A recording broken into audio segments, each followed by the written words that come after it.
नमस्कार, आप देख रहे हैं जोहार झारखंड। मैं हूं रुचिकर। आज आपके साथ बुलेटिन की शुरुआत इस वक्त की बड़ी खबर के साथ करेंगे। बड़ी खबर रांची से है, जहां देर रात बाबा कार्तिक उरांव फ्लाईओवर पर एक स्कूटी और बाइक सवार को थार ने टक्कर मार दी। इस दुर्घटना में 3 युवक घायल हो गए। घटना की बात करें तो टक्कर मारने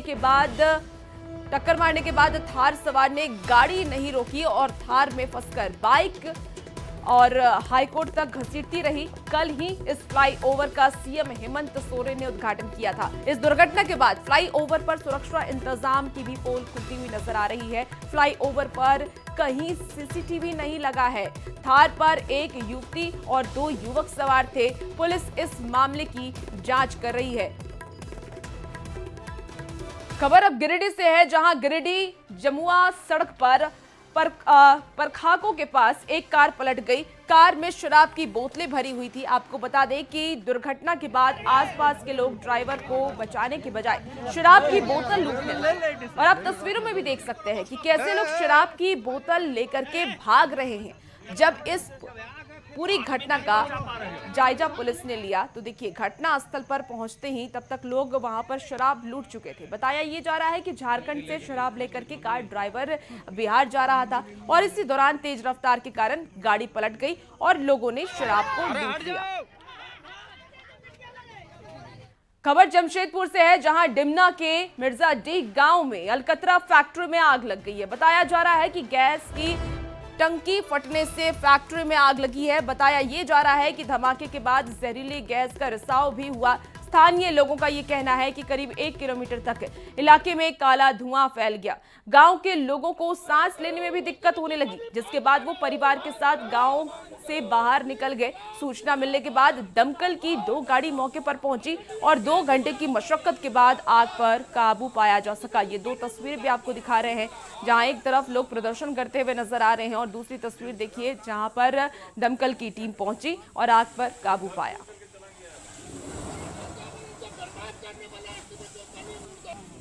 प्रशासन से भी यही कहना चाहेंगे, इस पे कार्रवाई हो। और जबकि ये इको सेंसिटिव जोन में है ये कंपनी, इसको अविलंब बंद कराए। इससे पहले भी इनको अवगत किया गया था। आज 2 इसका प्लांट मतलब गैस टंकी लीक हुआ, मतलब फटा है। इसके बाद हो सकता सब हो जाए। और बड़ी खबर गिरिडीह से है, जहां मॉब लिंचिंग का मामला सामने आया है। जमुआ थाना क्षेत्र के चांद कराडीह का ये मामला सामने आया है, जहां प्रेम प्रसंग में भीड़ पर नूर मोहम्मद की हत्या का आरोप लगा है। आरोप यह है कि नूर मोहम्मद का दूसरे समुदाय की लड़की से प्रेम प्रसंग चल रहा था और उसी से मिलने के दौरान कराडीह के लोगों ने उसे पकड़ा था और जमकर उसकी पिटाई कर दी थी। आपको बता दें कि रांची के पाटलिपुत्र अस्पताल में इलाज के दौरान उसकी मौत हो गई और मृतक की मां ने जमुआ थाने में इसको लेकर के आवेदन भी दिया था, जिसके बाद पुलिस ने मामला दर्ज करते हुए 4 आरोपी को गिरफ्तार कर जेल भेज दिया।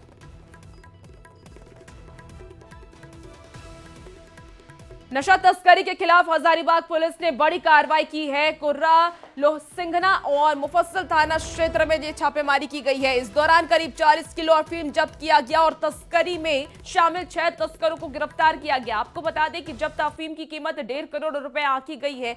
एसपी ने नशे की तस्करी में शामिल लोगों को कड़ी चेतावनी भी दी है और इसकी जानकारी पुलिस को देने की अपील की है, ताकि नशे की तस्करी पर रोक लगाई जा सके। थाना क्षेत्र लोहसिंघना और मुफस्सिल थाना क्षेत्र में हम लोगों ने एक टीम का गठन किया, जिसका नेतृत्व अमित कुमार सदर एसडीपीओ कर रहे थे। लगभग 15 किलो शुद्ध अफीम मिला है, उसको अफीम गद्दा कहते हैं। इसके अलावा करीब 28.5 किलो हम लोग को मिक्स्ड मिला है। तो एक तरह से 40 किलो के आसपास हम लोग को अवैध नारकोटिक्स पदार्थ मिला है। इसमें 6 लोगों की गिरफ्तारी हुई है।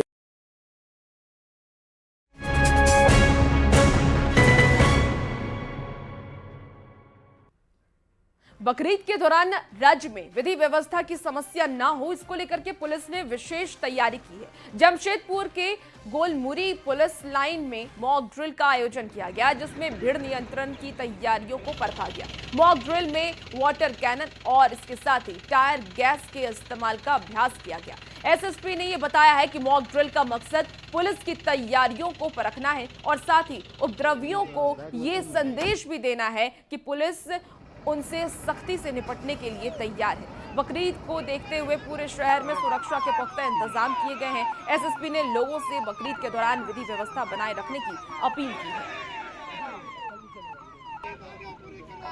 बेसिकली ये उन कानूनन तरीकों को बताता है कि किस हिसाब से लेयर्ड तरीके से प्रोपोर्शनेट फोर्स को यूज करके किसी भी तरह के असामाजिक तत्वों या किसी भी अनकंट्रोल्ड टाइप की भीड़ को नियंत्रित किया जा सकता है। तो जनता से भी आग्रह है कि ऐसी स्थिति उत्पन्न होने का मौका ही ना दें कि हम लोगों को इसमें इस तरीके का जो ड्रिल है उसको सार्थक करने का मौका है। ये जो है हम लोग की जमशेदपुर पुलिस की तैयारी को भी दिखाता है कि त्योहार को लेकर हम लोग काफी गंभीर हैं और हर तरीके से किसी भी अप्रिय घटना से निपटने के लिए। खबर गिरिडीह से है, जहां पर घोड़थंबा पुलिस पर आईफोन छीन कर रखने का आरोप लगा है। युवक का यह आरोप है कि 3 महीने पहले पुलिस ने उनके आईफोन को सोशल मीडिया पोस्ट की जांच को लेकर के जब्त किया था, जिसे अब तक वापस नहीं लौटाया गया है। घटना के 3 महीने बाद पुलिस 10,000 रुपए में मामला सलटाने का दबाव बना रही है। कह रहा है कि मामले को सेटल कर दो। पीड़ित ने एसपी से न्याय की गुहार लगाई है।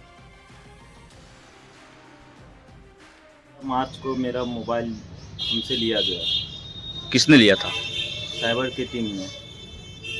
जो मोबाइल अभी तक हमको वापस नहीं मिला। अच्छा। मैंने कई बार थाना में भी संपर्क किया, डीएसपी के पास संपर्क किया।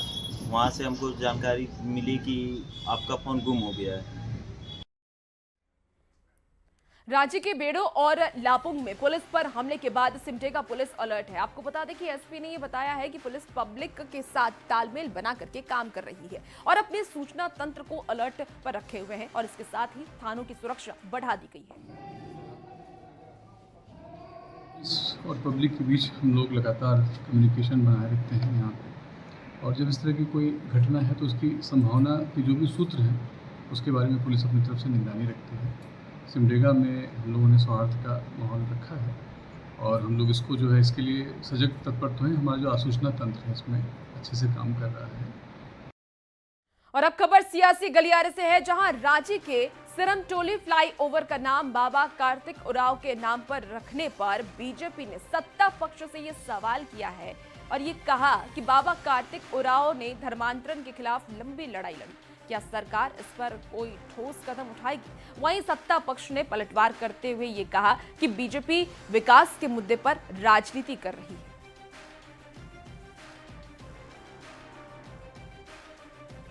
देखिए, अब रांची में सिरमटोली फ्लाईओवर को लेकर के सियासत भी शुरू हो गई है। बीजेपी ने मुख्यमंत्री हेमंत सोरेन से कई सवाल पूछे हैं। दरअसल कल ही इस फ्लाईओवर का उद्घाटन किया गया और इसका नाम कार्तिक उरांव के नाम रखने पर अब बीजेपी ने सत्ता पक्ष से सवाल पूछा है। धर्मांतरण के खिलाफ उन्होंने बड़ी लड़ाइयां लड़ी थी। जो जमीन होता है उससे लेकर लोकसभा तक, तो बाबा कार्तिक उरांव के सपनों को साकार करना चाहिए। मुख्यमंत्री को धर्मांतरण करने वाली शक्तियों पर रोक लगानी चाहिए। धर्मांतरित आदिवासियों को आरक्षण की श्रेणी से बाहर रखने का कार्य करना चाहिए और हमें लगता है टोकनिज्म नहीं, बाबा कार्तिक के उरांव के आदर्शों को अंगीकार करना चाहिए माननीय मुख्यमंत्री जी को। बाबा कार्तिक उरांव किसी परिचय के मोहताज नहीं है। बहुत बड़े नेता हम लोग मानते हैं उनको। इस क्षेत्र के अपने जमाने के सबसे बड़े नेता थे। उनका भी अनुसरण करते हैं हमारे हेमंत जी। आदर्श हैं। एक आंदोलनकारी का बेटा सभी को सम्मान देना जानता है और वो उन्होंने करके दिखाया। आप विरोध करिए या आपकी अपना विषय है। 1.5 साल के अंदर राज्य की जनता को फ्लाईओवर समर्पित कर दिया। मतलब कि विकास के नाम पर हम कहीं भी कोई राजनीति नहीं करते और जो लोग विकास के नाम पे राजनीति कर रहे हैं वो लाख राजनीति करें। जनता इस बात को समझ चुकी है कि महागठबंधन की सरकार अब विकास की रफ्तार और अधिक तेज करने जा रही है। सिरमटोली के पास रैंप हटाओ आंदोलन को लेकर के कार्तिक उरांव की पुत्री गीताश्री उरांव सबसे ज्यादा मुखर रही हैं और ऐसे में उनके पिता के नाम पर ही फ्लाईओवर का नामांकन आंदोलन कर रहे नेताओं के बीच भी चर्चा का विषय बना रहा। इस मुद्दे पर गीताश्री उरांव ने ये कहा है कि उन्हें बाबा के नाम पर नामांकन की जानकारी बिल्कुल नहीं थी और ये आरोप भी ये लगाया है कि रैंप हटाओ आंदोलन को अब खत्म करने का प्रयास किया जा रहा है।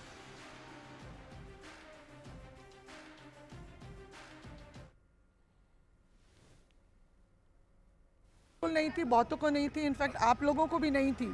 सब लोगों को संशय बस इस बात का था कि उद्घाटन होगा, मगर नामकरण क्या होगा इसका तो दूर दूर तक किसी को अता पता नहीं था, हमने सोचा भी नहीं था। मगर मैं वही कहूँगी कि किन्हीं भी जो महान शख्सियत का अगर नाम से कुछ रखते हैं तो उनकी विचारधारा को भी समझना बहुत ज़रूरी है, उसकी इज्जत करना भी बहुत ज़रूरी है।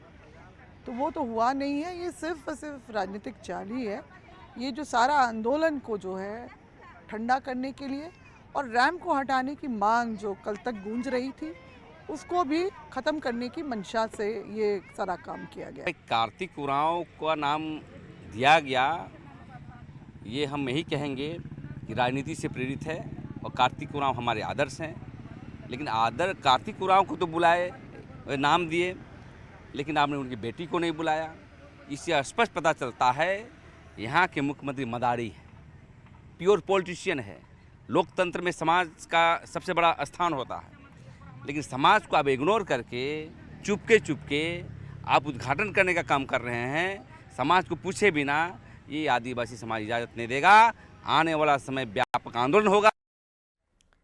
झारखंड सरकार ने केंद्र सरकार से एमएसपी यानी कि न्यूनतम समर्थन मूल्य को लीगलाइज करने की मांग की है। कृषि मंत्री शिल्पी नेहा तिर्की ने यह कहा कि उन्होंने स्वामीनाथन कमेटी की सिफारिशों को लागू करने की मांग की थी, लेकिन केंद्र सरकार ने 60 से 65 रुपए समर्थन मूल्य बढ़ा करके उसका ढिंढोरा पीट रही है और इससे किसानों को कोई फायदा नहीं होगा। कांग्रेस पार्टी लगातार इसका मांग भी कर रहा है कि एमएसपी को लीगलाइज किया जाए, क्योंकि आज के दिन में सरकार के पास उतना कैपेसिटी नहीं है। जितना प्रोडक्शन होता है पूरे देश भर में, उसमें से मात्र 40% ही सरकार अधिग्रहण कर पाती है और सरकार उसका पैसा दे पाती है किसानों को, उसमें से भी मुझे लगता है 20% हो पाता होगा। तो यही कारण है कि एमएसपी को लीगलाइज करना हाई टाइम, अन्यथा किसानों के साथ बहुत दोहन हो रहा है।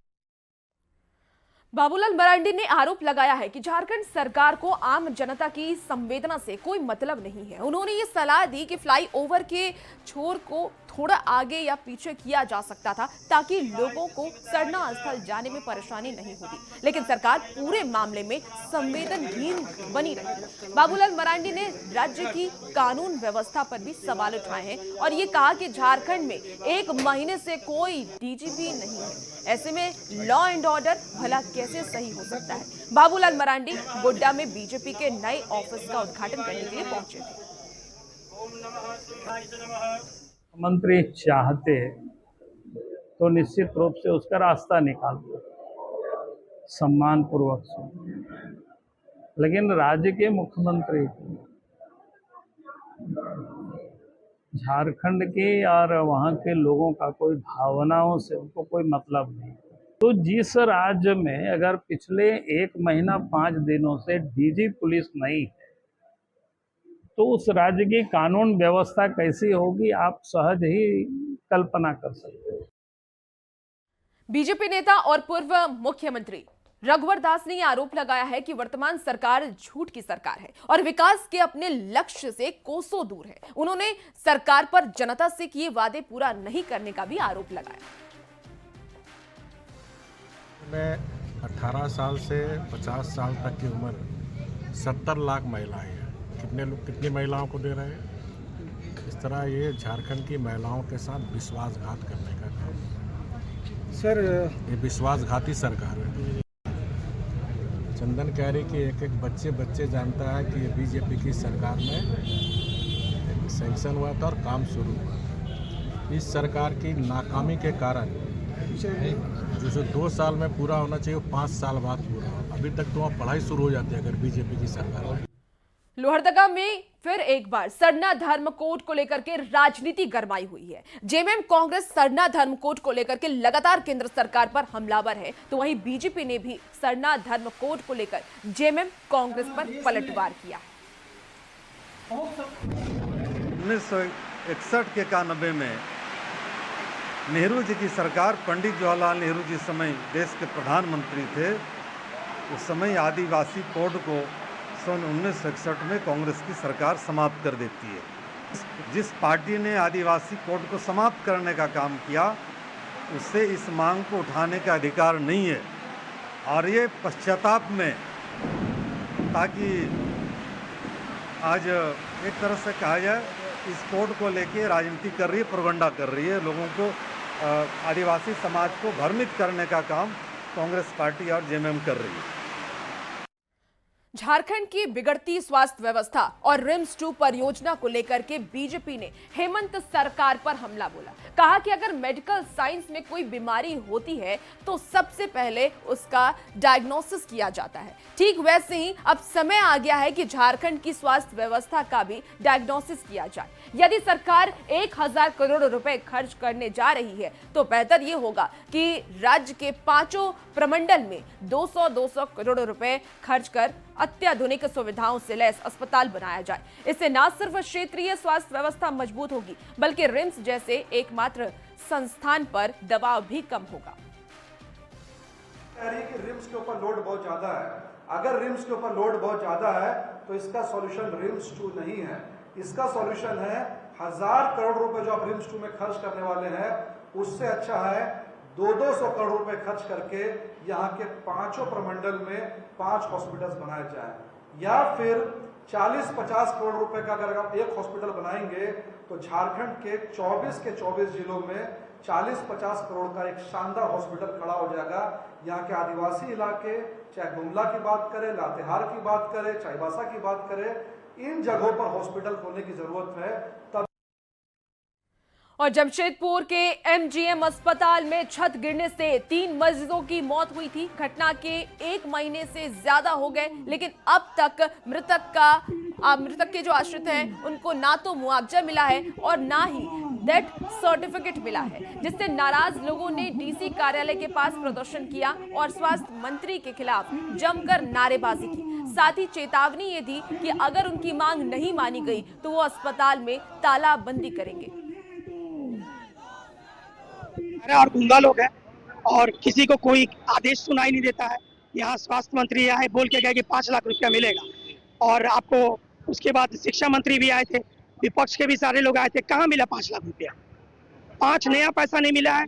और तो और जो लोग मर गए उनका डेथ सर्टिफिकेट भी नहीं बना है। आप बताइए कितना शर्म का बात है ये कि 1 महीना मरा हुआ व्यक्ति का हो जाता है, उसका डेथ सर्टिफिकेट भी इश्यू नहीं करता है, और कोई विपक्ष यहाँ कुछ नहीं बोल रहा है। सब लोग चाहते हैं कि मामला जो है तकिया के नीचे और गद्दा के नीचे डाल के इसको सुला दिया जाए और बदनामी नहीं हो। बोकारो में जेडीयू विधायक सरयू राय ने कहा कि राज्य में बालू का अवैध खनन लगातार जारी है, जिसके कारण नदियों का अस्तित्व खतरे में है। सरयू राय ने प्रशासन से अवैध खनन पर रोक लगाने की मांग की।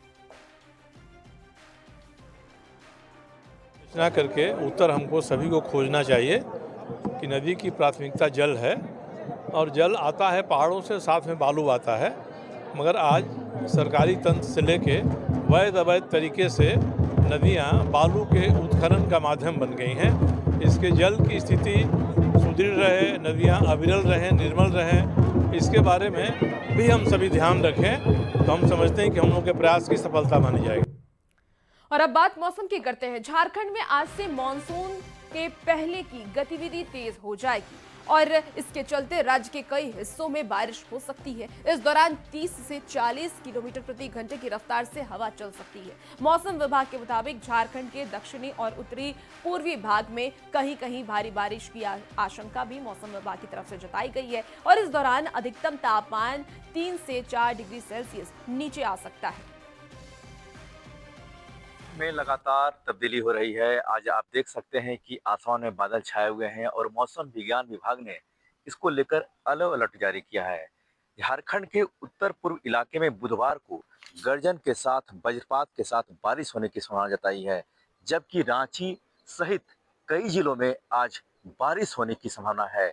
इसे देखते हुए मौसम विज्ञान विभाग येलो अलर्ट जारी किया गया है। मौसम विभाग के अनुसार यह स्थिति 6 जून तक रह सकती है, जबकि 7 जून को आसमान साफ रहेगा और मौसम शुष्क रहेगा। अधिकतम तापमान में 2 से 3 डिग्री की वृद्धि हो सकती है। 9 जून को एक बार फिर बारिश होने के संकेत हैं, लेकिन जिस तरह से लगातार पिछले 2-3 दिनों से उमस भरी गर्मी थी और देर शाम होते ही बारिश होने लगती है, इससे कहीं न कहीं लोगों को थोड़ी राहत जरूर मिल रही है। रांची से निरंजन।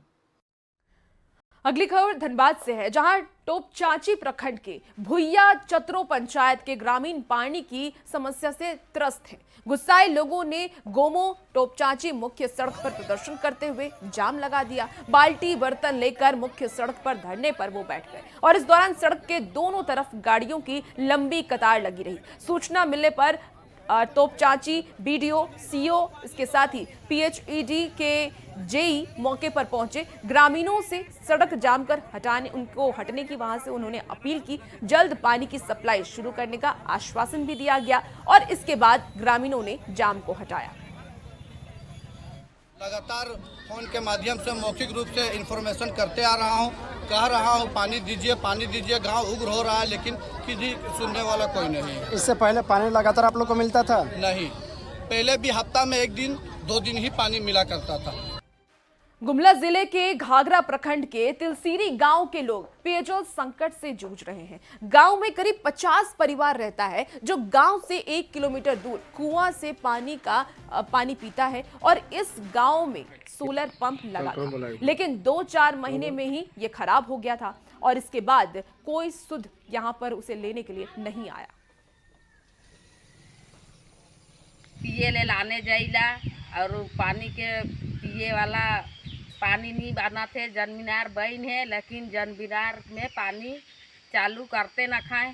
हमीन बहुत दूर से छुआ पुता हेने होने से खोज के पानी पिया थी। कितना परेशान से करते हैं अगली खबर का। रामगढ़ से अगली खबर आपको बता रहे हैं, जहां रामगढ़ के सीसीएल सिरका अरगड्डा के आवासीय कॉलोनी में पानी की किल्लत से लोग परेशान हैं। बीते 4 दिन से पेयजल आपूर्ति और बिजली कटौती के विरोध में सीसीएल मजदूरों ने परियोजना कार्यालय में जमकर हंगामा किया और प्रबंधन के खिलाफ जमकर नारेबाजी भी की। हम लोग का 4 दिन से पानी नहीं मिला है। कहाँ का? सिरका से। सिरका सिटी में काम करते हैं और हम लोग पानी सप्लाई 4 दिन से नहीं हुआ। कहाँ नहीं हुआ? सिरका में, क्वार्टर में, सब जितना भी मजदूर हैं हम लोग, पानी का बहुत दिक्कत है। हम लोग सुबह में ना नहा के आते हैं, ना पानी पी के आते हैं, कहीं पानी नहीं है। समस्या बहुत दिक्कत है हम लोग का यहाँ। क्या मांग करना चाहेंगे? मांग करेंगे यहाँ की पानी हम लोग का जल्दी दिया जाए। यहाँ से बहुत दिक्कत समस्या है। एक सप्ताह में 1 दिन या 2 दिन देता है। कहाँ देने की कोशिश नहीं करता है? कहाँ पे? साई मंदिर में मानला। और इससे क्या परेशानी हो रही है आप लोगों को? नहाना धोना बहुत दिक्कत होता है। और फिलहाल इस बुलेटिन में इतना ही। खबरों का सिलसिला न्यूज़ 18 बिहार झारखंड पर जारी। आप बने रहिए न्यूज़ 18 बिहार झारखंड के साथ।